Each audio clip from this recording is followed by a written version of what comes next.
Okay. Hi, everyone. Welcome to 134th Stanford MedAI Group Exchange session. This week, we have Ashwin from Stanford University here with us to talk about their work on developing vision language foundation models for 3D computer tomography data. Ashwin is a third-year PhD candidate in biomedical physics at Stanford University, advised by Akshay Chaudhary and Greg Zaharchik. He focuses on developing deep learning methodologies to advance medical image acquisition and analysis. He has received numerous awards, including Goldwater Scholarship, Tau Beta Pi Fellowship, and Stanford Knight Hennessy Fellowship. Ashwin, thank you very much for joining us today. Before we start, do you have any preference on how you would like to take questions? Can we interrupt you in the middle, or do you have like designated breaks for questions in your talk? Thank you for the kind introduction and good afternoon, everyone. I'm not sure the decorum, but I'm happy if people want to interrupt and ask questions. Uh, I'm happy to make this more like a conversation. Perfect. Thank you very much. So let's try to make the session as interactive as possible. And without further ado, let me hand it over to Ashwin. Awesome. Thank you. Today, I'll discuss our work on Merlin, which is a vision language foundation model for 3D computed tomography. And although I'm presenting today, Lewis, who is a previous PhD student in Dr. Akshay Chowdhury's group, really kickstarted it. He was initially interested in thinking about how it can do a lot of these tasks from classifier perspectives. But as more foundational model papers came out, it made sense to be inspired to integrate both the vision and language components to the model design. There's also several other co-authors here that I would like to mention. It has been a very significant undertaking from several different institutions, and there's plenty of people here that are not even mentioned that were involved in some way. Um, but yeah, I'll go ahead and get started and happy to answer questions as people kind of have them. I thought it'd be good to introduce everyone to the concepts of this work by going through like a potential clinical example. So let's say we have a patient who arrives to the emergency room, and as soon as they walk in, essentially an electronic health record or EHR would start to populate. So, like this patient, for instance, may be arriving to the emergency room with abdominal pain and vomiting, and a diagnosis code may be given. For instance, here, this R10 ICD code may be provided um, as soon as they walk in. So, in these emergency room settings, we're already getting data before they have even seen a physician. For instance, like after they get from the waiting room, they may be triaged. The nurse may note high blood pressure, which may be recorded as hypertension. And then an emergency room physician may come in and order a CT scan of the abdomen. And after the CT scan is taken, the patient undergoes it, radiologists will review it, go through all of the slices, look at different findings, and eventually find out that potentially this patient has pancreatitis and a renal cyst.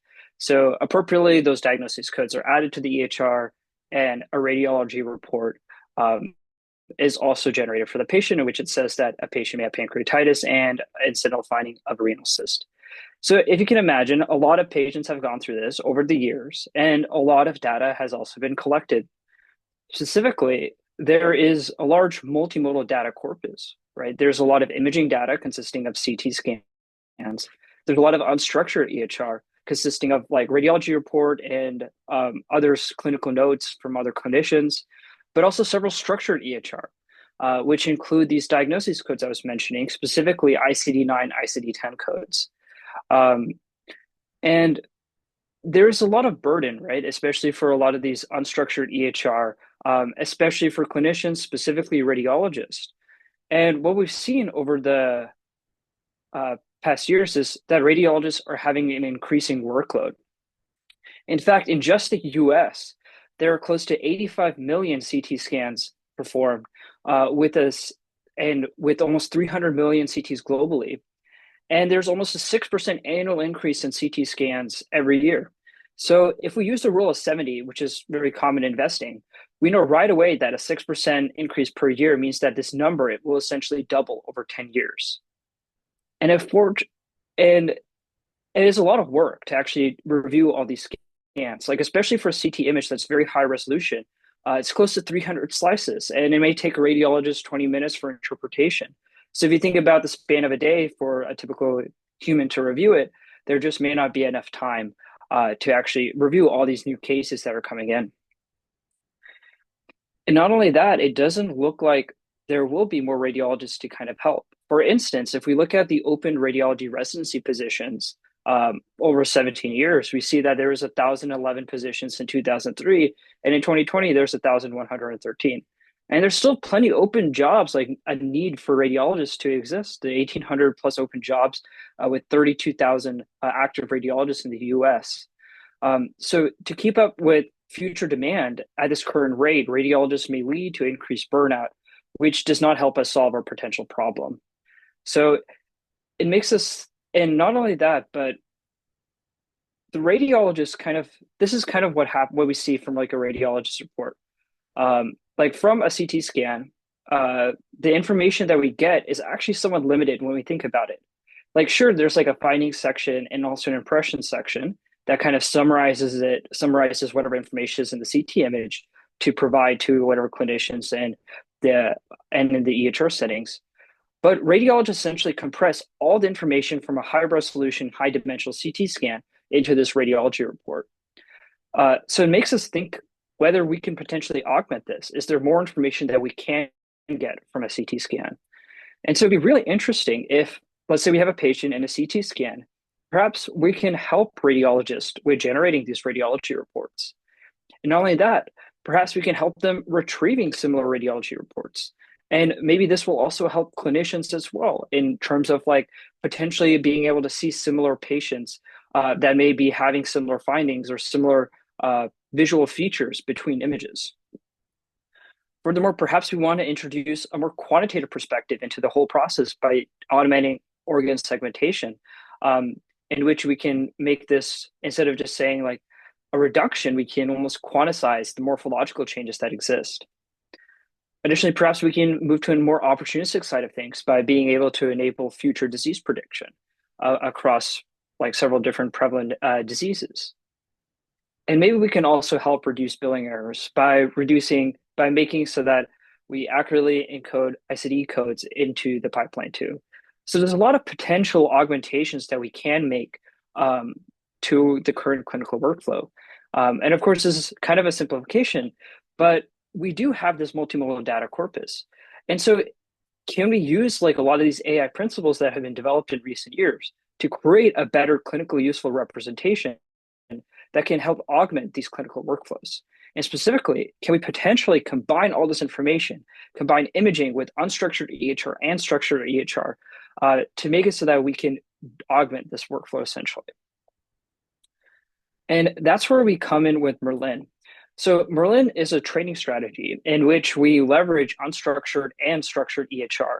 Specifically, we get diagnosis codes from EHR that are used as labels for Merlin training, and also radiology reports that are used for training.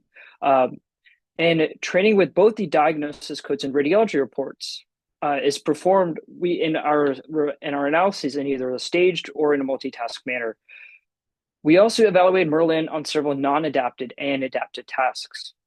What we mean by the non-adapted tasks is that these are tasks that can be performed without any architectural or weight modifications.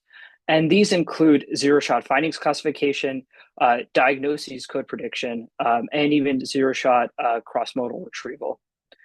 Adapting Merlin through some level of fine-tuning enables us to perform like a 5-year disease prediction, even generate radiology reports, and offer like 3D semantic segmentation. So overall, we're trying to show that Merlin can help us augment these clinical workflows. And we can go ahead and kind of discuss a bit of the training strategies involving Merlin.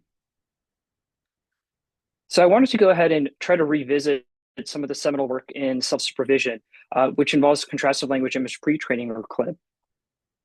And in this paper, they basically leveraged paired image and text data.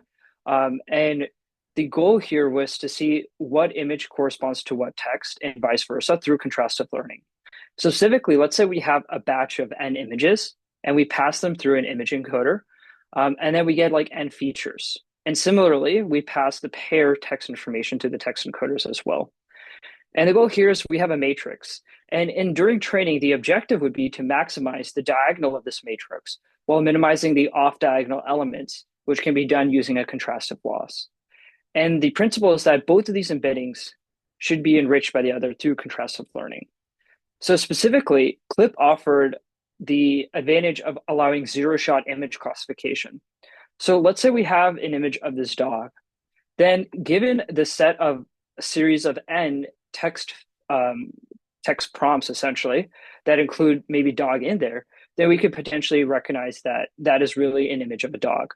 So it allows this principle of zero-shot image classification without any sort of pre-training. We also offered multimodal embeddings in which we have both an image embedding as well as a text embedding, and both of these can be basically used for different tasks. But the goal is that through this level of self-supervision with CLIP training, is that each is enriched by the other. We then have very data efficient fine-tuning. What was observed is that models with CLIP pre-training had equivalent or even outperformed fully supervised models with 100% training data, with even less data, including like 10% or 5% data. And several studies have come out kind of since then showing these advantages in different domains. But one of the limitations of CLIP, of course, is that it is limited to 2D images. So whenever we consider medical images, which tend to be volumetric and high dimensional, it may not always be adaptable for that. We're also limited by short captions. So the text encoder in CLIP has 77 tokens, but effectively 75 tokens. And for radiology reports, as I just showed before in an earlier slide, it's probably much longer than 77 tokens. So how can we think about adapting these for medical imaging, especially with CT? So let's go ahead and take a look at this image encoder and how to think about making this image encoder into a volumetric encoder if you want to make it work with CT scans. So specifically, we're going to think about this inflation strategy, but let's go ahead and just think about like a 2D slice of potentially the abdomen. And let's say we pass this 3D slice into a kernel. And now in a 2D kernel, we have just a kernel size of kW by kh. And it's just the rest of the features are passed through just a 2D ResNet, but this is potentially think about it as a feature extractor that is pre-trained with ImageNet weights. What we show is that we expand the 2D kernel into 3 dimensions and apply a centering strategy. And the goal kind of here is to maintain the strong inductive prior through potentially ImageNet. So let's say we have this like ImageNet weight that's on a slice level, and we just expand this to 3 dimensions by adding one filter on the left and one filter on the right. And we can think that the strong inductive prior will remain. If we, for instance, were to give an example of, let's say, 3 slices, where the middle slice pertained to whatever was the same 2D slice that we see here. If we pass this through a fully 3D network with ImageNet initialization, then it should offer, at least on the middle slice at the end, similar feature extraction to whatever we saw on the 2D ImageNet. This is just one method of center inflation. And what we explored is not just the ImageNet initialization, but also looking at random initialization as well.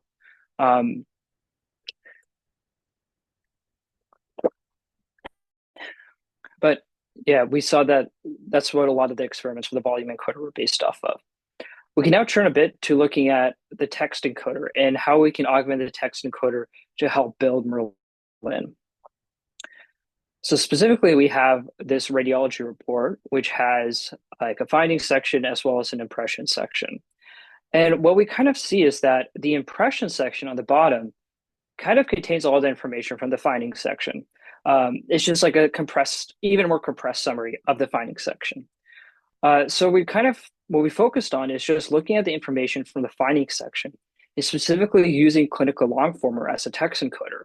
And clinical longformer has a context length of around 4096. Now, it's also really helpful because the long-form-based models had a sparse attention mechanism, which reduced the memory usage from quadratic to the sequence length to basically a linear scale. So it also served as a computationally efficient way to integrate a text encoder to our model design. We further developed like a training strategy of separating between batches. So due to the long radiology reports, we hypothesized that contrastive training may overfit to the short and salient parts of the reports to solve the tasks. And also, short prompts would also be used for zero-shot classification, which would present a domain shift between the full reports and whatever prompts you may give it to it. So therefore, we split the reports into anatomical sections. And during each training step, we alternated between presenting the full report and a single anatomical section. So for instance, an A batch will present the full finding, and this may consist of a report containing the lower thoracic, the spleen, and the pancreas, whereas batch B may be more anatomy focused, which may just contain the spleen. And we rotate through these anatomy sections every other step, presenting the model a single anatomy per batch to allow the model to compare across different descriptions of the same anatomy. So essentially, we're rotating through all the different anatomies throughout training. Awesome. So now we've kind of built like the volume encoder as well as like thinking about a text encoder. So right now we can pass it in a CT volume through our image encoder as well as radiology reports through our text encoder, specifically the findings section, and try to do the clip loss. So from our three kind of initial pillars, we account for imaging as well as unstructured EHR. But what about structured EHR?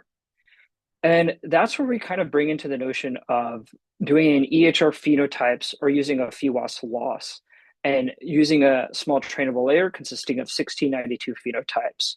Specifically, if we try to decompose the phenotypes, what we observe is that in our ICD-9 and ICD-10 codes, they're close to 16,553 codes, which makes this like fairly high dimensional in like just fairly high dimensional in the tabular space. And there can be a lot of redundancy to these ICD-9 codes. I mean, ICD codes. For instance, the ICD code V12.55 denotes a personal history of pulmonary embolism, whereas an ICD-9 code of 415 represents acute pulmonary heart disease. So while one of these codes describes a history and another describes an acute indication, their imaging phenotypes may be similar. And so we try to leverage this PheWAS phe code mapping, and which leverages the clinical knowledge to combine the codes that share common pathophysiological features. And this basically reduces the space into just 1692 hierarchical phenotypes. Furthermore, we try to also apply a phenotype expansion. So this is just an illustration through ICD codes, but it does help demonstrate the point. So for instance, if a subject is positive for a more specific phenotype during a particular hospital visit, then we'll propagate the label. So in this case, we have the label of like atherosclerotic heart disease.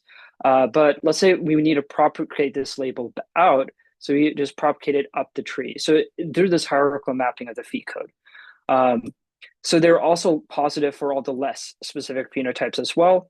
And grouping all this together will result in like the 1692 hierarchical phenotype of like a binary vector. And Ashwin, we're can able to I leverage. ask Sure. sort of a minute question here? This kind of phenocode ICD code mapping that you're doing, does it cover like the full ICD code set, or is it like on the selected codes which are relevant to the abdominal CTs?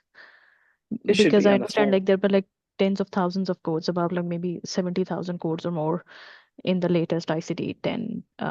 So just out of curiosity, like is it covering all of them, or there is like a relevant set that we have focused on, given that you're dealing with like abdominal CTs only? So maybe something related to brain might not be very relevant. Yeah, that's completely fair. So the phe codes we denoted were from our ICD-9, ICD-10 data sets from the clinical notes. I mean, from the patients. So that was around like 16,553. Okay. So they were just from whatever clinical ICD codes were presented for us, essentially.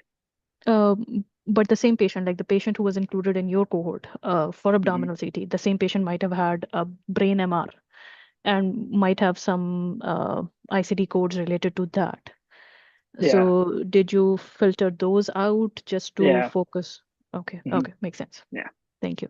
It's only for that current exam and that like the Only hospital for that. visit. Okay, Yeah, yeah, okay. yeah. That makes much more sense. Thank you. Of course. So yeah, we the abdominal scans we got were abdominal CT scans from 2012 to 2018 from 18,321 patients at Stanford University Emergency Department.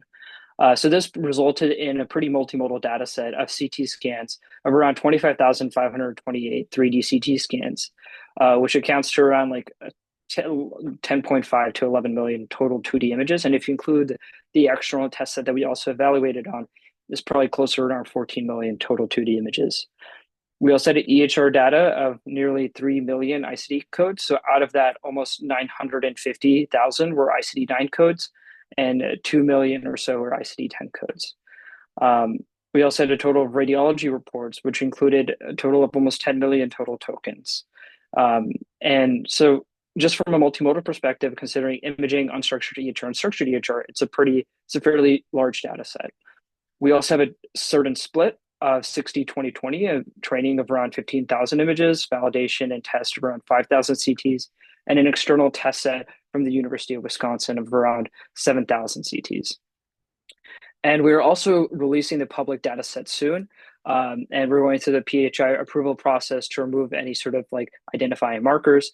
And this will probably be one of the largest, probably the largest multimodal open source 3D data set for research and public use, hopefully soon.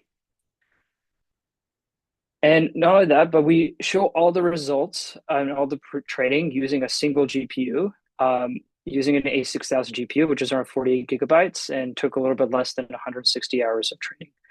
So this is to kind of show that if we want to allow other people to fine tune Merlin and all the strategies on their own hospital clusters, potentially not as much computational resources would be needed for that to happen. Great. So now we talked a little about the training strategies. So let's go ahead and potentially take, yes, just one GPU. And yeah, just maybe just one GPU. It was a batch size of around 18. It was mixed precision of like to reduce the size of the model numerically. And also just a couple of other architectural modifications so that way we could still maintain robust performance on a single GPU. May I ask the memory? How large is the memory of your GPU? Yeah, this memory is 40 gigabit GPU. 48. Okay, thank you. Yeah. May I ask the 3D? I did not fully follow the 3D architecture of your model.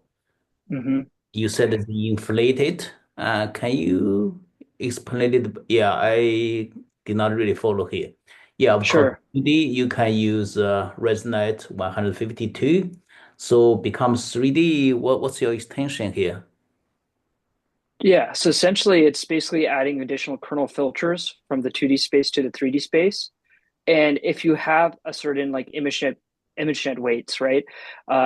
We found that it's actually very helpful to initialize the model using ImageNet weights.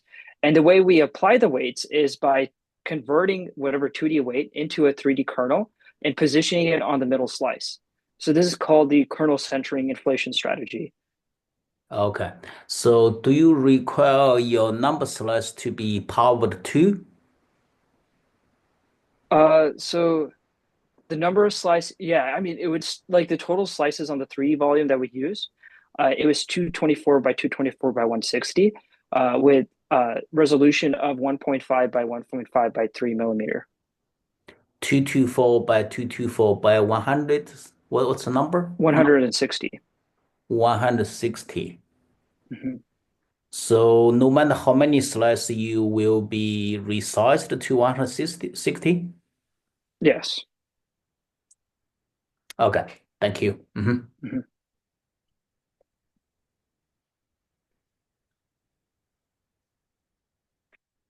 So, yeah, feel free to keep asking questions. Let's go ahead and take a look at the results and look at the zero-shot findings classification. So zero-shot findings classification will assesses Merlin's ability to classify the presence of common imaging findings based on tech prompts that a user can develop, which are likely distinct from the prompts that were seen during training. And also, there was almost 30 different diseases that were used for this task, which was selected by consensus of 3 radiologists. And in these different disease prompts, you can see here for thrombosis, there's a set of 3 prompts and a little bit more as well, and also a set of disease absent prompts. And what we're essentially trying to do is take the image, pass through the image encoder, get a set of visual features, and essentially correlate them with the prompts to look at the cosine similarities. And when we look at the different cosine similarities, we take the mean across all these different prompts of both the disease presence and absence stages. And if we see that the disease absent prompts, for instance, the cosine similarity is greater than the presence of the disease presence mean cosine similarity, then we will get a negative prediction. So in our Merlin, we evaluate Merlin across 30 different diseases. And what we observe is that we first show the results on Biomed Clip, which is a 2D biomedical foundation model trained on PubMed data. And Biomed Clip does so on various amount of tasks. And then if we look at Merlin, Merlin tends to do a lot better across all the different tasks. And let's say we evaluate Merlin on the external test set. We also see that Merlin performs quite robustly on these tasks. So just looking at from a zero-shot standpoint, so these were not using any sort of fine-tuning. Yes, I can talk a bit more about the prompts. So the prompts were selected based on a consensus, like from a few different radiologists. And it depended on a bit of the disease. So they were taken from like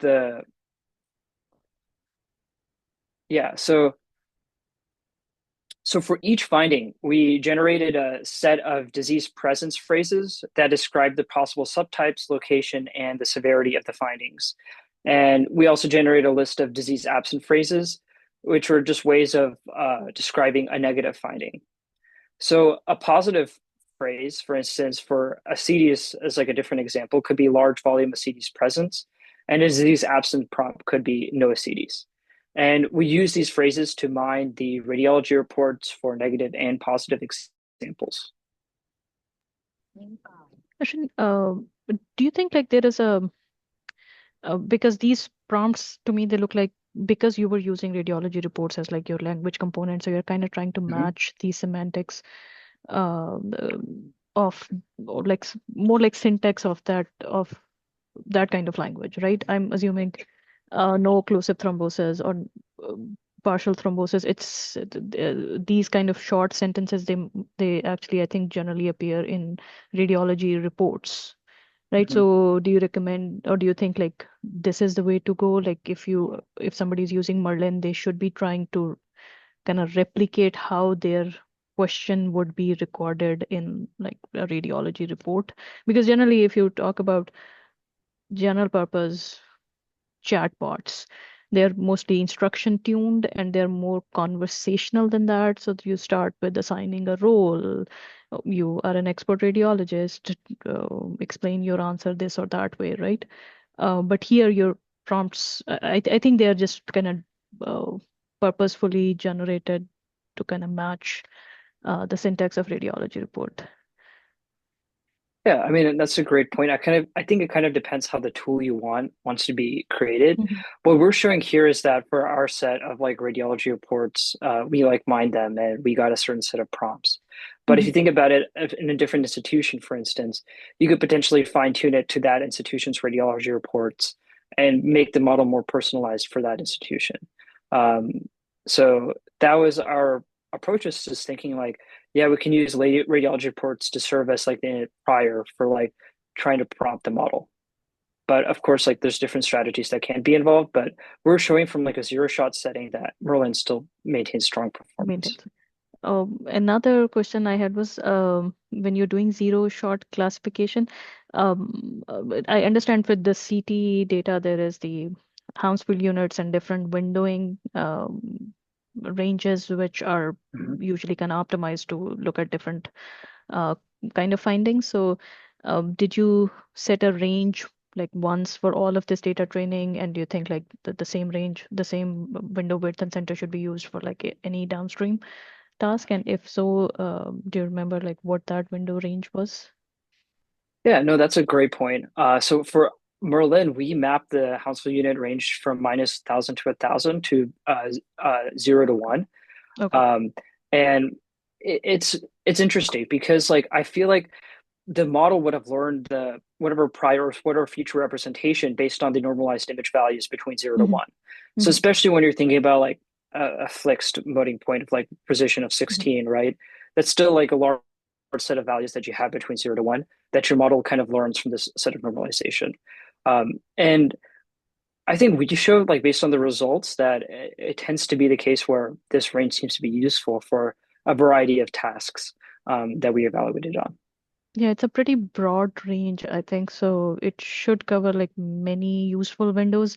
But your suggestion is that if somebody's using that, they use this range, like they don't try like a soft tissue window, which would be like a subset of this range. That would probably not help the model, right? If it was Yes, trained with like -1,000 to 1,000, it should be used with like -1,000 to 2,000.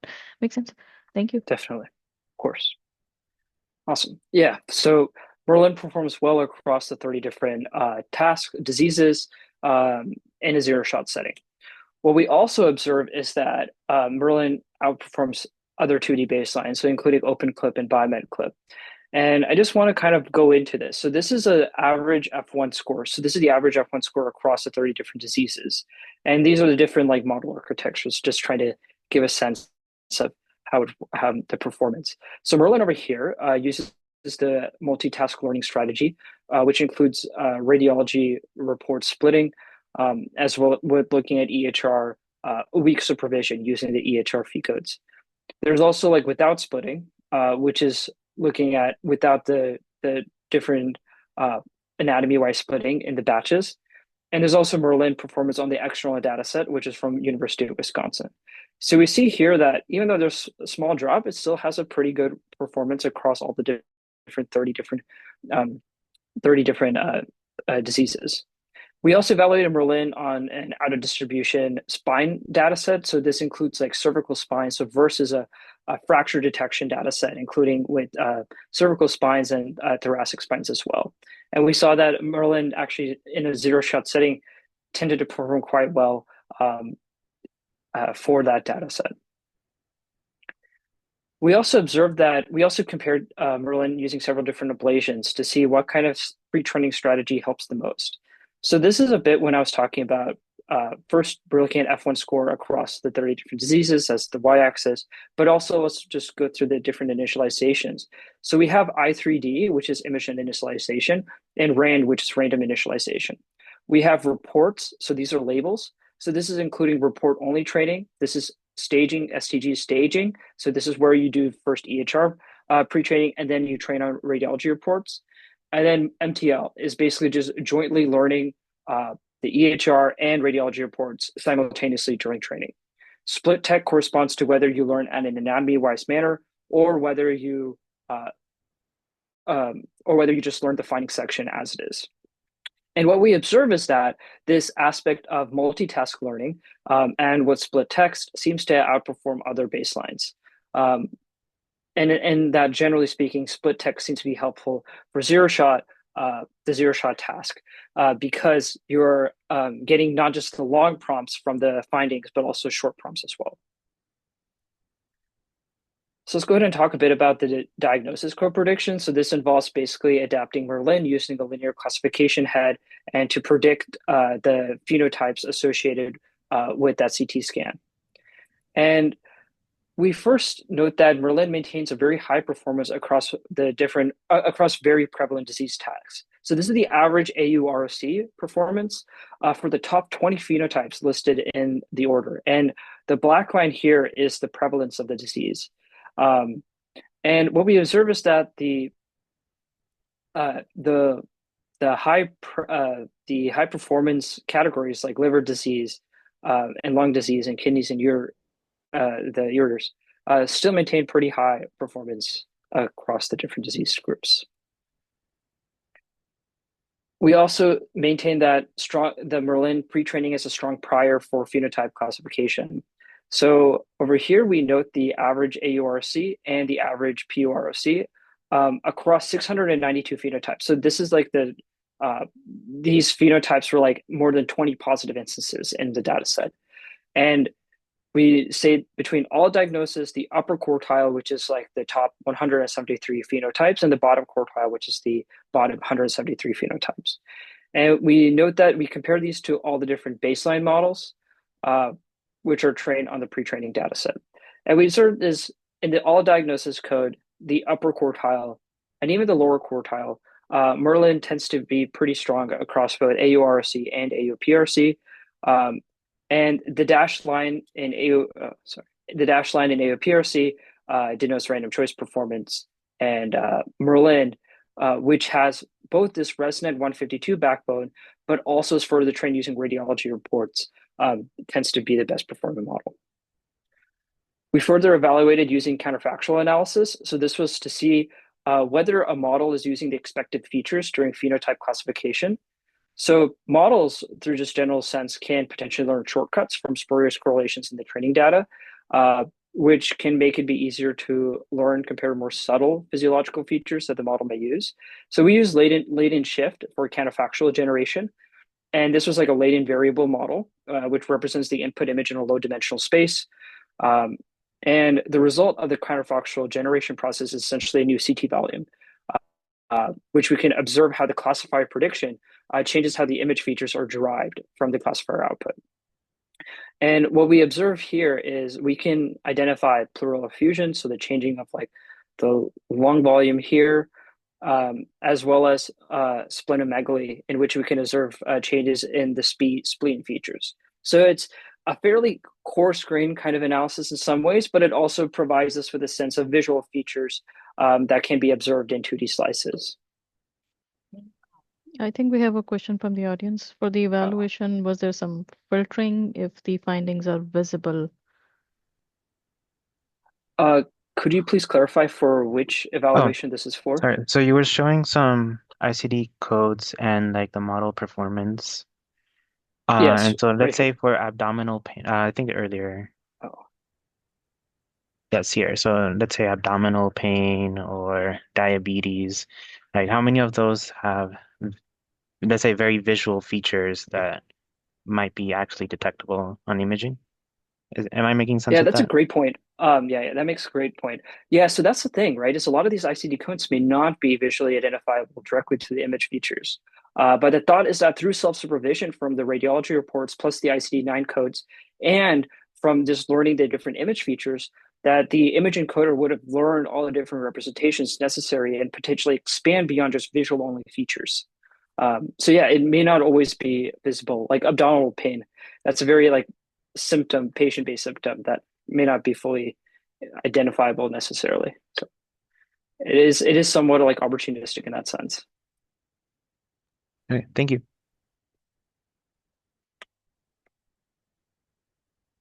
Awesome. And one more comment is that data scaling may actually help improve Merlin performance. So yeah, we had around 25,000 CTs in the training set, but potentially improving it may actually improve our performance on both the zero-shot finding classification as well as with EHR phenotype classification.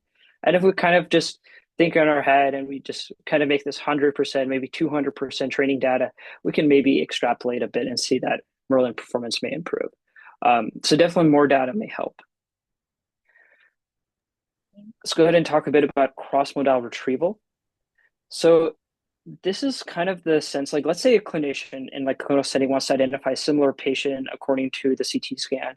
And we can think of a pool of reports to kind of find from. Then based on the visual features that are obtained from passing the CT scan through the image encoder, we can compare that through the report findings pool and look at the cosine similarity to see what is the maximum cosine similarity between that image feature and that from the text features in our report batch. And that is essentially the cross-modal retrieval method. Some interesting insight into our data set. It kind of just shows that impressions are a lot smaller than our findings. If we see our findings, there's a mean of like 394 tokens, but in impressions is a lot smaller. And Yeah, and just that there's quite a bit of findings that are even greater than 512 links, which shows the importance of using long context length text encoders. And we also observed that the recall tends to benefit from Merlin pretraining. So what we observe here is recall at 1. So this is just using the first example at a pool of like n is equal to 64. So 64 total like radiology reports. And we see a variety of like in distribution text and out of distribution text. What this means is that the in distribution texts are essentially the findings, whereas the out of distribution texts are essentially the impressions, because the impressions are much smaller than what the findings, and the model didn't really see the findings during training. And we observed that in both in distribution text and out of distribution text, that Merlin pre-training seems to perform quite well just in a zero-shot sense of cross-modal retrieval. And we also note a drop in performance in the external test set, but of course that may be helped with fine-tuning Merlin on that respective data set, because there could be variations in how reports are written between institutions, as well as how images are acquired from different vendors. We also note that split text performs some variability. So for instance, here, I wanted to highlight this section. So this I3D MTL without any split text and the I3D MTL with split text. What we observe is that with the split text, if we remove the split text, that means the model would have learned exactly the full findings text feature length. So it will learn that exact association, which potentially improves performance on that rank. So, but that's still interesting to kind of observe that split text does offer that same variability. Great. So now we've kind of gone over the training strategy as well as the non-adapted tasks, and we can potentially dive into the adapted tasks. So specifically talk about 5-year disease prediction. Are there any questions? I think there is one question any about intuition why architectures. adopting a CNN works better than a transformer? That is a great question. One of their hypotheses is that we think that transformers, generally speaking, need a lot of data. If we look at the natural language literature, it's quite a bit more data than what can be obtained in the medical image setting. And if we look at like transformers like VIT and stuff, they're trained on millions and millions of images. So potentially transformers need a lot more data to actually scale and develop proper image features that may be useful in the contrastive sense. And ResNet has been shown, like even in limited data settings, to be a pretty powerful feature extractor. And especially when you initialize with ImageNet weights, it tends to be a pretty strong detector prior for especially contrastive tasks.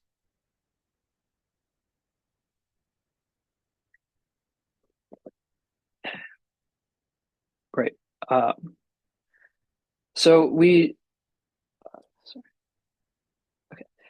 adapt Merlin from the image encoder setting and basically fine-tune our image encoder on these different disease tasks. So we choose 6 different chronic disease based on their prevalence and the potential for interventions for early diagnoses. We specifically have chronic kidney disease, diabetes, hypertension, ischemic heart disease, and atherosclerotic cardiovascular disease, and osteoporosis. And we do a multitask, multi-disease prediction where the fine-tuned Merlin has like one head per disease and tries to solve the task like that. And what we observe is that first, let's say we do random initialization, still on the same I3D architecture, 3D ResNet architecture. We see that random initialization, it has some performance, which is not bad.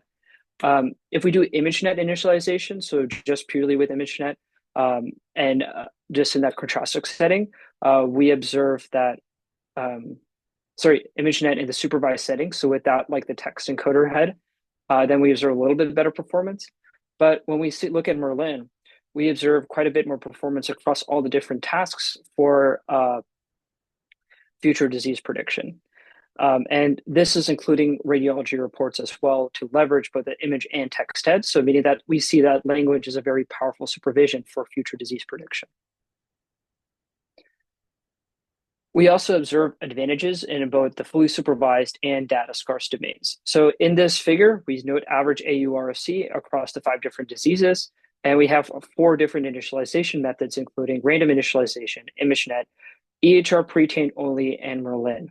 And what we observe is that even in the 10% downstream task with that level of fine tuning, that Merlin tends to perform quite a bit better compared to the other pre-training strategies evaluated. We also show that compared to the different EHR reports or staging training, that the multitask learning method with split text tends to perform on par with the other methods, and even a little bit better compared to the other methods. So this includes like the reports, it performs equivalently to MTL without any split reports, as well as with the just reports and split text. So Merlin pre-training does have some benefits when we think about both of these tasks combined together for the 5-year disease prediction task. Awesome. Let's go ahead and take a look at another adapted task. So this is focusing on radiology report generation. So if we take Merlin, we first can extract the image features from the last hidden layer of Merlin, which has a size of like a 7x7 in plane and 10 out of plane dimension and a feature dimension of like 2048. And we use a single linear adapter layer to map the features to the size of 4096. And for text generation, we use RadLlama 7 billion parameter one, and a version of RadLlama 2, which is it's basically the version of RadLlama 2, which is the 7 billion parameter, which is fine-tuned on mimic radiology reports and clinical notes.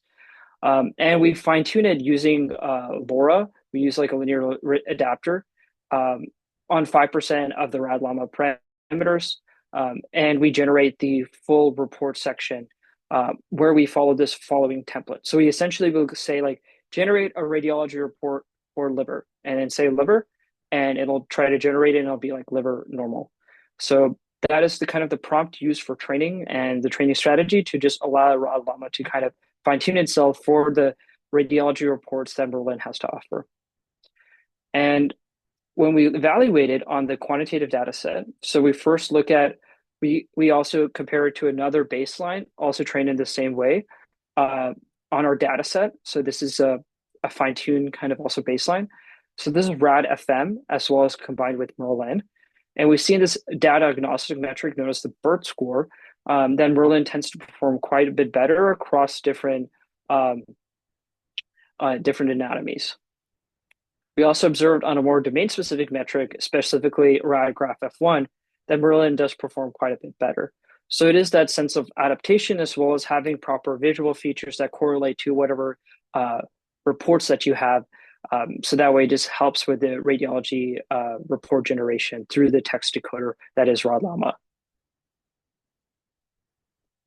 We also have quite a bit of quantitative results. So this kind of just highlights that there's different annotation key colors. So green means that they both exist in the human and model reports. Purple is when it just only exists in the human report. Blue is when it exists in the model report. And orange is if it's mischaracterized binding with that anatomy. And pink is false negative and false positive and false negative. When we look at both of these, we see quite a bit of green between both of them, meaning that they both exist in the human report and the model report. And if we look at some of them, there's some things that only exist in the human report, but also some things that only exist in the model report, which is potentially like this quantitative measurement too. So it is interesting, both that Merlin is able to give somewhat of like a baseline, if we think about it in a clinical setting, like a potentially just like a draft report for radiologists to use, and that way they can start their actual review process, maybe correlate and look at Merlin to see what it has found too. So yeah, it's a lot of similarity between both the report types. Great.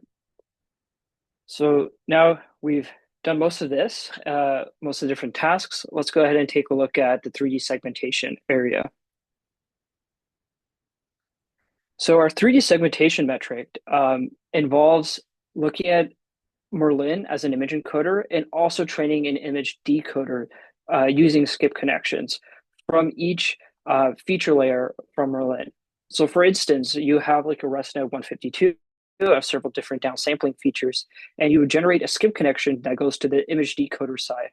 And we try to normalize all the different training strategies that we evaluate on by using the NN unit framework.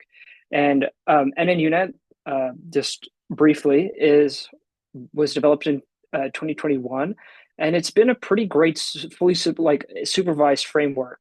And the way it focuses on is that, and the premise of NNUnit is that the architecture that you actually train with is not as important as the data pre-processing steps that are needed for segmentation. And if you kind of normalize the pre-processing steps, your architecture changes may not matter as much. So for us, this was a really good test to observe whether pre-training strategies, if we were to keep all the hyperparameters to kind of the same for pre-processing, whether the pre-training of Merlin actually has a significant impact in looking at the segmentation style and segmentation methods. And what we observe from the results is that Merlin tends to outperform the alternative methods, especially in data scarce settings. So if we look at just the 100% downstream training data setting, this is on the left average DICE score across the 20 different anatomies that we used in Merlin. We note that NNUnit does perform a little bit better. But when we look at the 10% downstream training data, in which we use Merlin initialization, it tends to be around like 5% better compared to, like Merlin tends to be around 5% better compared to NNUnit. And this is just on like, the crazy thing I always think about NNUnit is that this is just on like, for the 10% downstream task, it's like 28 training examples. And even for that, it's able to do very well on the test set, which just shows like for segmentation, you may not need a lot of data, and the hyperparameters are quite important as well. And if we look at the segmentation across the 20 different diseases, so this is on the 10% downstream data setting, just to highlight the differences a bit clearer. And we notice a couple of things, including that NNUnit has a large gap on the prostate-based segmentation for the prostate results. But compared to other things, like the Merlin and compared to the other init strategies, tends to be quite similar. And that's potentially because the NNUnit architecture is like a 3D full res architecture of various downsamplings, and it matches kind of the receptive field. But the discriminator of res in 152 is much potentially stronger compared to that you would see like an NNUnit. And so in that sense, maybe initialization with weights is just not as effective to observe like more of the granular differences. But we do note a small quantitative increase in both the 100% and 10% downstream training data settings for segmentation. Awesome. So now we've kind of covered everything. And to kind of just think about it, look at everything. And with this data set, essentially, that we've kind of gone through and parsed through, we train Merlin, which is like a 3D vision language foundation model for interpreting these abdominal CT scans that leverages structured EHR data and unstructured radiology report supervision. And Merlin is also trained on a single GPU, demonstrating how hospitals and research institutions can potentially build their own models, as well as highlighting the opportunity to efficiently train larger models with additional compute and data. And based on our non-adapted and adapted tasks, we demonstrate that Merlin can generalize to 6 types of downstream tasks with 752 individual tasks. So a lot of different non-adapted tasks, including the zero-shot findings classification, diagnosis code prediction, and cross-modal retrieval, as well as the adapted tasks, including 6 classes for 5-year disease prediction, radiology report generation, and segmentation on 20 different organs. So those are the main takeaways. And just to kind of reiterate some of the technical stuff, is that we do see benefits on I3E weight initialization. So basically using ImageNet as a strong inductive prior for contrastive learning. We also observe that EHR and radiology reports tends to have small incremental benefits compared to just either alone. So either just training with EHR data, EHR diagnoses, and radiology reports. So there is benefit in having both of them and leveraging all the information possible. Report splitting is a strategy that we observe seems to actually improve zero-shot findings performance. So essentially, like what Amara mentioned before, in terms of like, if we want to look at a different institution, then potentially fine-tuning it based on this kind of strategy may be helpful if you're thinking about trying to use it in a zero-shot manner. We also show that Merlin pre-training tends to be across the board. If we look at all the different, like 6 different tasks, the Merlin pre-training seems to be quite beneficial. And when we think about radiology burden and also allowing for potentially new biomarker discoveries from looking at the representations that are learned from this kind of multimodal model, Merlin tends to be a pretty strong baseline for what you can do in the future going forward and with multimodal AI. We also note several different future work that are potential, namely that we want to increase potential to increase dataset size. And I mentioned the scaling laws a little bit earlier, but that if we improve it, potentially performance may improve as well. Also note improvements with image resolution. So this was, of course, 1.5, 1.5 by 3 millimeter anisotropic. Potentially, if we want to make it more isotropic in some sense, or even reduce that resolution with CT, we can think about different architectures and different training strategies that would be needed for that kind of work. Additionally, optimizing batch size with a lot of contrastive methods, especially like SimClear, and a lot of the stuff done natural images tends to be that large batch sizes tend to improve better performance. But as what we've seen as some other people in the medical imaging community, that even on smaller batch sizes, especially if we consider hard negatives more appropriately, we can tend to optimize batch sizes and train pretty robust features on just small batch sizes. Furthermore, extending to additional anatomies and modalities is always going to be a plus. So on that note, I'll say thank you. All our paper and code base is open source.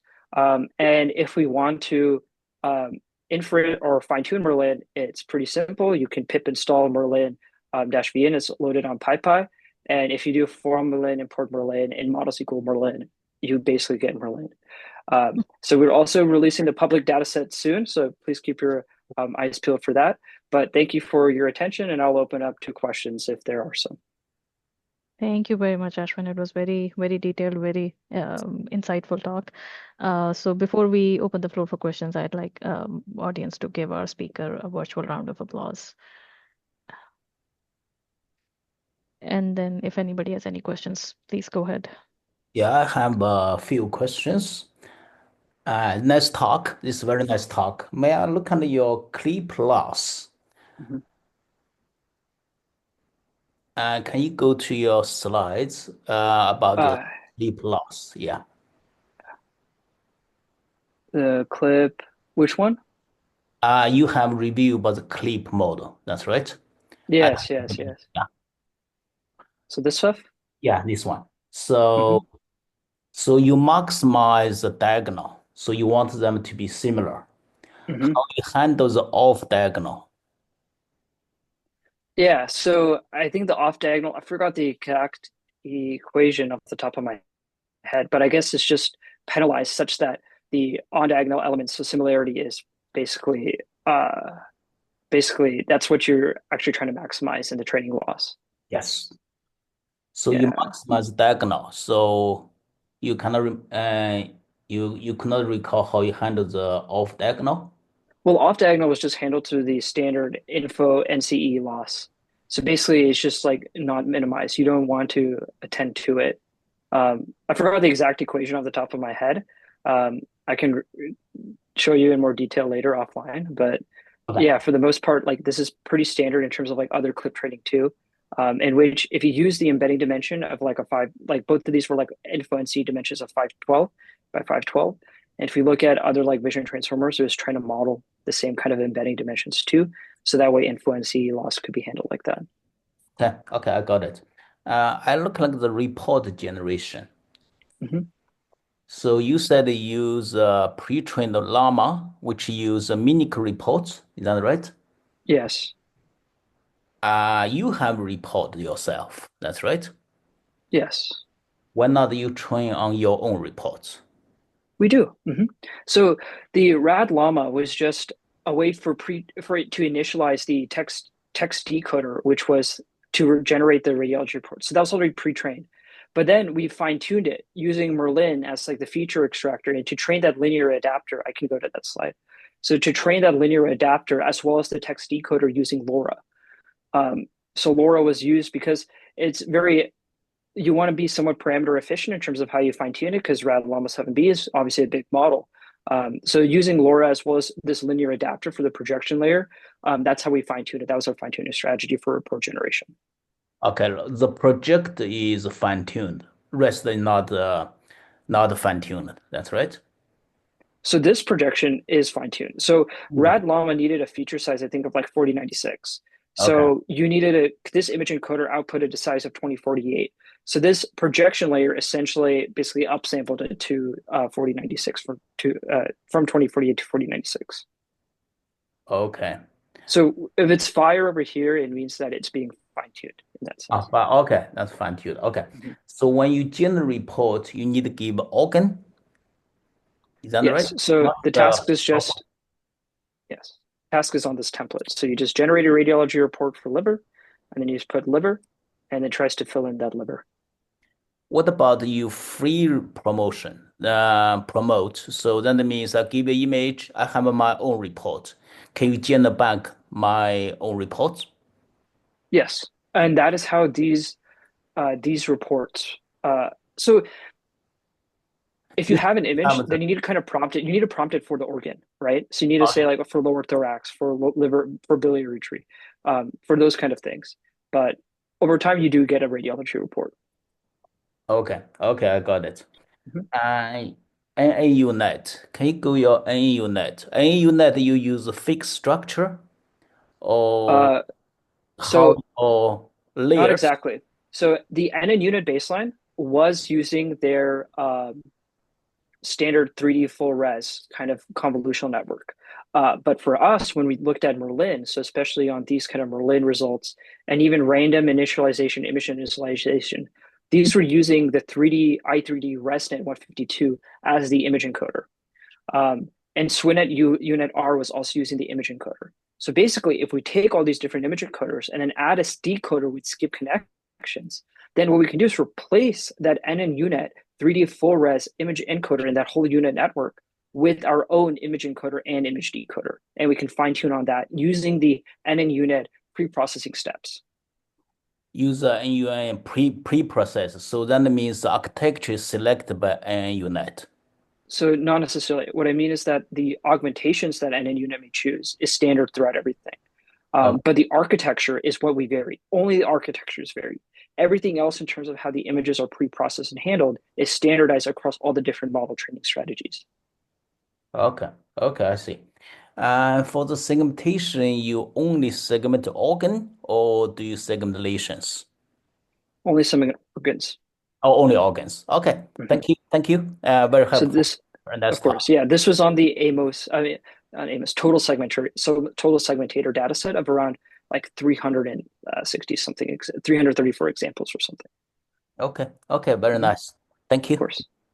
Thank you. Thank you very much, Ashwin. I believe there's I another think, question that I can answer. yes. Yes, The there is paper one more. mentions that majority of the images were portal venous phases. Do you think the model will be able to applicable to other contrast phases? That is a great question. I think that you need some level of fine tuning, most likely, in order to get very good performance on the other different phases. But for the most part, like almost 97% of our scans were in the portal venous phase. I'm not sure how it performs to other centers as well, but if that same trend holds, then it should be pretty useful. But yes, I think that if it is for other contrast phases, then some level of fine tuning is probably necessary. For the 3D segmentation, yes, it is. For 3D segmentation, is the comparison done to TotalSegmentator output? Yes, it is done to compared to the TotalSegmentator labels. Yes, so I think we're done with the question. So I think before there's we one more. sign off, oh, Nandita, you have a question? Oh, no, not mine. I think there is one in the audience where if one way you do the ImageNet transfer of weights for initialization is to replicate the weights to each 3D. I mean, Mhm. you basically center the weights. Is there an advantage to like actually replicating the weights for every single slice? I think that was the question in the Yeah, audience. that is a great question. So I suppose it comes down to whether putting the filter in the middle or versus repeating that filter to all three. And Serena Young released a paper about like how they actually had a lot of benefits using kernel centering, so just using the middle slice. Um, and I feel like we did some ablations we didn't mention in the paper for this, but yeah, it just seemed to that using the center slice tended to improve performance a bit. So we were in line with other literature on this level of self-supervision. May I ask you about the report splitting? I forgot I may miss that part. Yes, sure.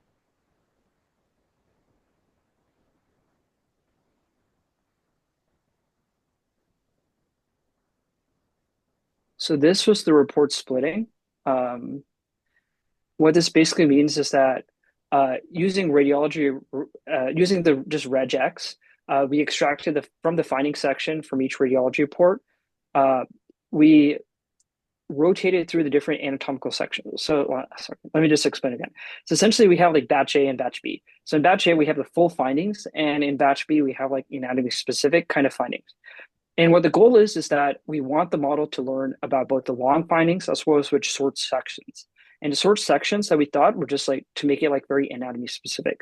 So in this case, the full findings, they may include anatomy from all over the body, like all over the abdomen, so lower thorax, spleen, pancreas.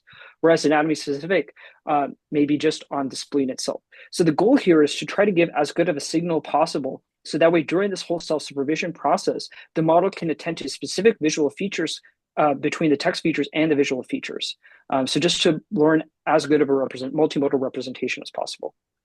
Okay, thank you. Okay, I did not know this is called the report splitting. Okay, thank you.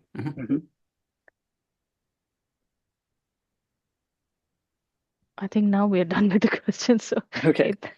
Yes. So before we sign off, I would request the audience to give another round of applause to our speaker for this very detailed talk and interesting discussion. So this talk will be uploaded to YouTube, and if you guys have any more questions, I think we can put you in touch with the presenter later. So thank you very much. Thank you, Ashwin. Thank you.